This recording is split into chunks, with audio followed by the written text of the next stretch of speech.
Olá, pessoal! Na nossa aula de hoje, nós vamos discutir aí um dos temas mais relevantes de economia e de finanças para o Brasil, que foi a aprovação da proposta de emenda constitucional número 55, chamada de PEC 55, que limita o gasto primário no Brasil para os próximos 20 anos.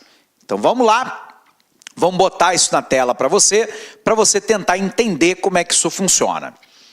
Quando nós olhamos, pessoal, para o gasto público,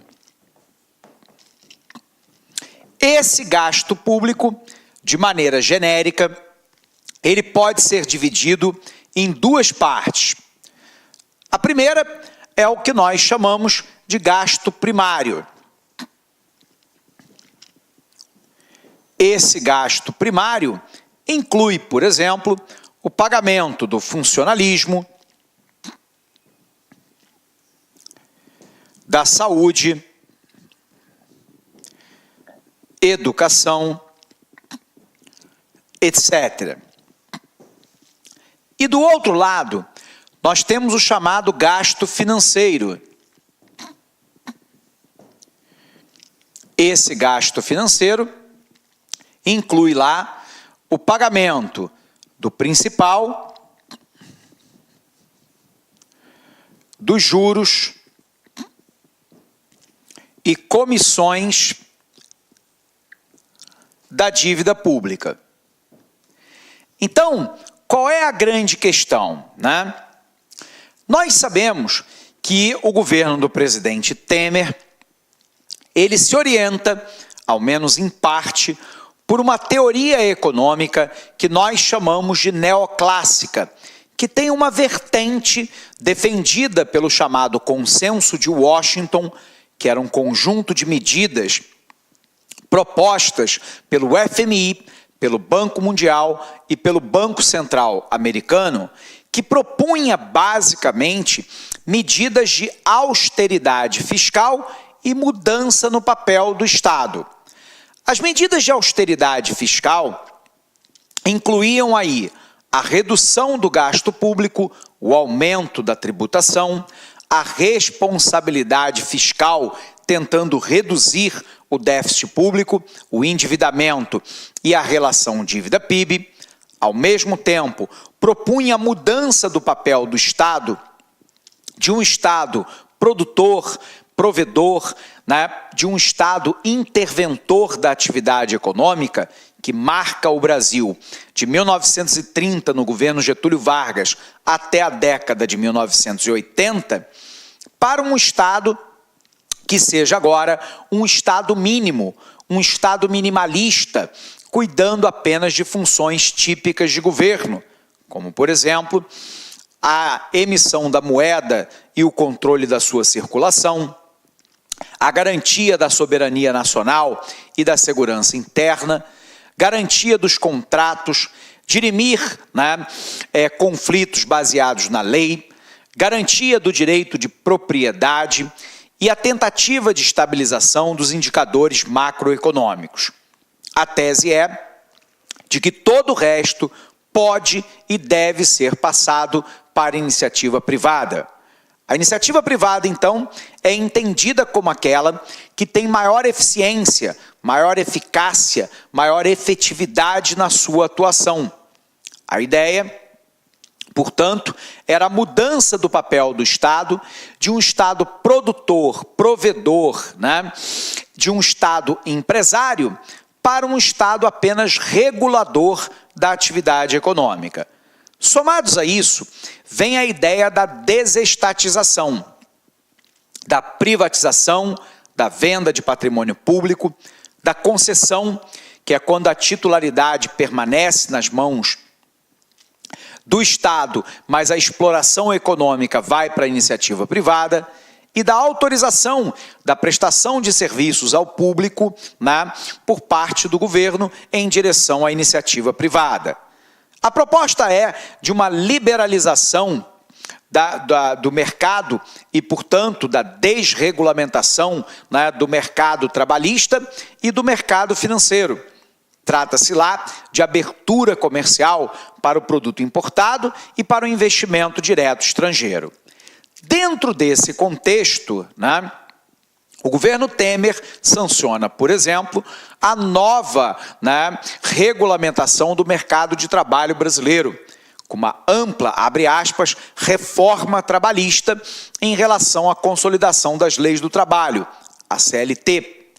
Por um outro lado, o governo Temer, atendendo aos princípios do consenso de Washington, do pensamento neoliberal, vai entender que a crise do Estado brasileiro é basicamente uma crise causada pelo elevado gasto público.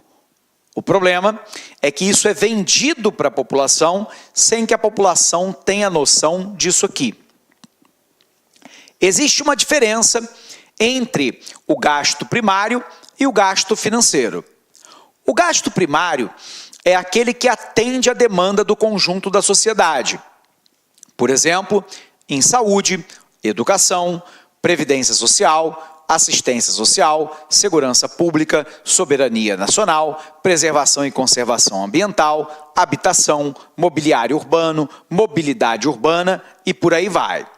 Óbvio, inclui o funcionalismo, porque sem funcionalismo não há professor na escola, não há médico na unidade básica de saúde, não há policial na rua e por aí vai. O que o governo fez ao criar a PEC 55 é limitar para os próximos 20 anos, daqui a 10 anos, essa meta poderá ser revista, mas é limitar para os próximos 20 anos o gasto primário no Brasil a um período, né, que foi entre 2016 e 2017, e a partir daí, o gasto primário só pode ser corrigido pela inflação. O que significa dizer isso? Significa dizer que o gasto público de 2018, 19, 20 para os próximos 20 anos ficará limitado ao gasto que foi verificado entre 2016 e 2017, foi mais ou menos aí junho de um ano até junho do outro ano, e a partir daí ele só pode ser corrigido pela inflação, ele não pode aumentar. Tudo bem? Portanto, há um teto de gastos. O governo alega que se eu contiver o gasto primário, tudo bem, eu vou conseguir controlar o déficit público, o endividamento e a relação dívida-PIB.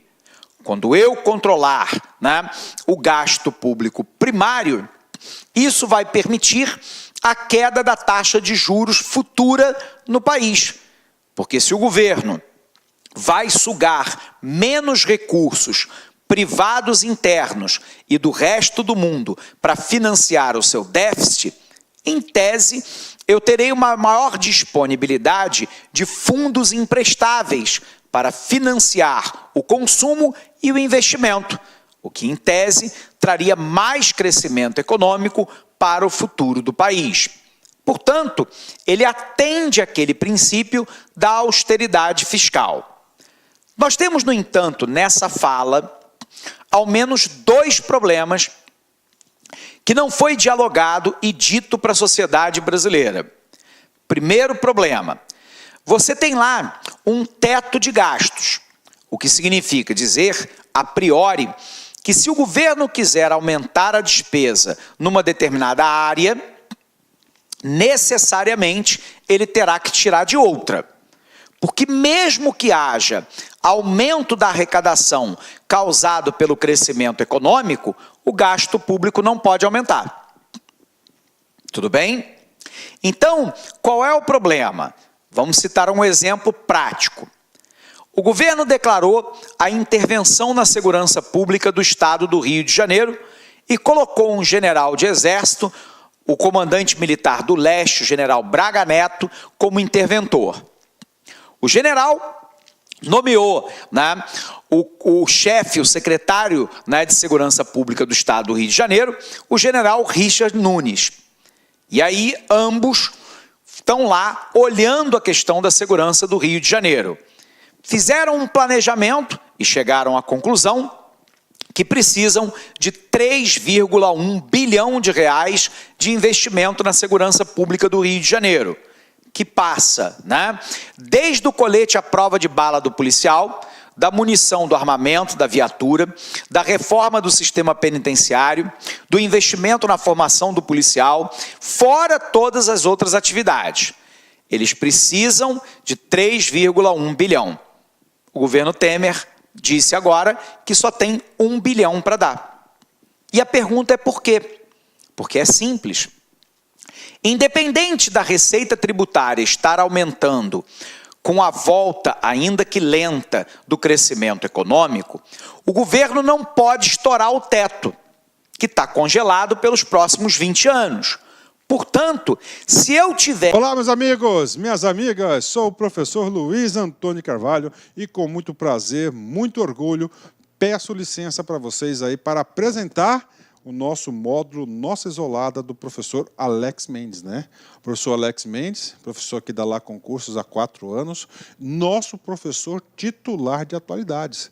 E o professor Alex Mendes, né, com a lá concurso, nós temos um programa de atualidades. Professor, como é que funciona isso, né? Rapaz, é todo mês, né? Todo mês, pelo menos uma vez ou 2 vezes por mês, o professor Alex Mendes separa todos aqueles assuntos importantes daquele mês que podem ser objeto de prova e faz e monta, elabora aulas de atualidades para você. Com certeza, gente. Então, é um programa que regular, tá? É um programa regular de atualidades. Então, este nosso curso de atualidades, tá certo? Com o professor Alex Mendes, ele está sempre em constante gravação.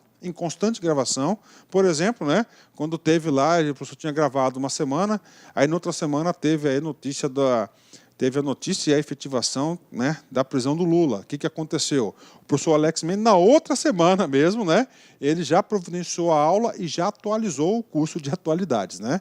Este curso, o investimento é de apenas R$50. Prazo de acesso são de 90 dias, né? Carga horária, neste momento, de 7 horas, né? Quantidade de aula, 18. Mas, é claro, durante 90 dias, essa quantidade de aulas e a carga horária vai aumentar ainda mais, né? Então, convido vocês aí a acertarem todas as questões de atualidades com o nosso super módulo de atualidades com o professor Alex Mendes, né? Forte abraço, fique com Deus, espero vocês. Tchau. Clique lá.